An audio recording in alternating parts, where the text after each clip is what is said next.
নবীদের কখনো ক্লান্ত হতে নেই। যতদিন পর্যন্ত এই রাষ্ট্রে সুশাসন প্রতিষ্ঠা না হবে, যতদিন পর্যন্ত এই রাষ্ট্রে ইসলামী বিপ্লব প্রতিষ্ঠা না হবে, ততদিন পর্যন্ত আমাদের ঘুম নেই। ঠিক কিনা বলেন? আমাদের শায়েখে চরমরায় হাফিজাহুল্লাহ বলে থাকেন, মরার জন্য সবাই যদি বিচ্ছিন্ন হয়ে যাও, বাঁচার জন্য সবাই যদি বিচ্ছিন্ন হয়ে যাও, কেউ বাঁচবে না। আর মরার জন্য সবাই যদি ঐক্যবদ্ধ হয়ে যাও, কাউকে কেউ মারতে পারবে না। আমরা দেখেছি গত 17 বছর আওয়ামী ফেসিবাদ বাহিনী জগদ্দল পাথরের নিয়ে এদেশের জনগণের মাথার উপর চেপে বসেছিল।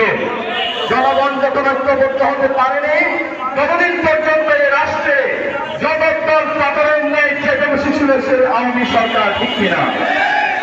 যখনই জনগণ মাঠে ময়দানে ঐক্যবদ্ধভাবে ঝাঁপিয়ে পড়েছে, ঠিক তখনই এদেশ ছেড়ে পালাতে বাধ্য হয়েছিল সেই ফেসিবাদী বাহিনী। এই জন্য সর্বদাই আমাদেরকে ঐক্যবদ্ধ থাকতে হবে। ঠিক কিনা বন্ধুরা? আমাদের উস্তাদ আইনুদ্দিন আজাদ রহমতুল্লাহ আলাইহি একটি সঙ্গীতের মাধ্যমে শুরু করতে চাই আমার পরিবেশনা। জীবন দেয়া বসে থাকা নয়, সে কোনদিন আসবে না রে করো যদি ভয়। বিপ্লব জীবন দেয়া বসে থাকা নয়, সে কোনদিন আসবে না রে করো যদি ভয়। ঠিক না?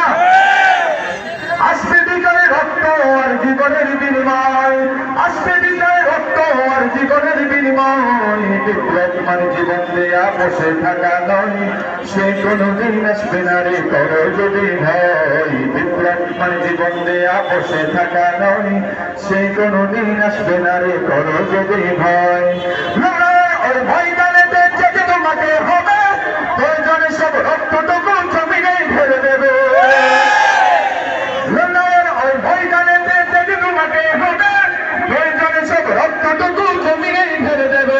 তবুও তোমায় ধরতেই হবে, মানিবে না পরাজয়। তবুও তোমায় ধরতেই হবে, মানিবে না পরাজয়। বিপ্লব জীবন দেয়া বসে থাকা নয়, সে কোনদিন আসবে না রে করো যদি ভয়। বিপ্লব জীবন দেয়া বসে থাকা নয়, সে কোনদিন আসবে না রে করো যদি ভয়। বলেন